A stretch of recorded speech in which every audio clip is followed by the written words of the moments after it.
তোমার লগে ওই লোকটা খারাপ ব্যবহার করলো কেন? ভাই উনি না আম কিনতে আসছে, তো আমের দাম জিজ্ঞেস করছে, আমি বললাম যে আম 50 টাকা। পরে আনারসের দাম জিজ্ঞেস করলাম, আমি বললাম যে আনারস 60 টাকা। উনি 20 টাকা বইলা জোরাজোরি করতেছিল, আমি ওনাকে দিতে চাই নাই, এই জন্য উনি আমার সাথে এরকম ব্যবহার করে আমার আনারসগুলো না লয়ে গেছে।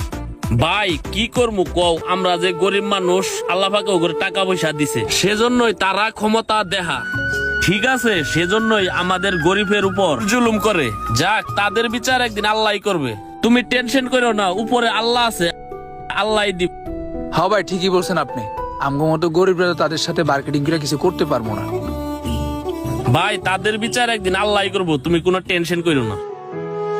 তাহলে থাকো, যাই।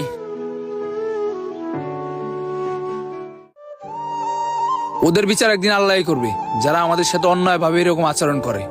যাক, যাই, সামনে যাই। আমাদের সমাজে কিছু লোক আছে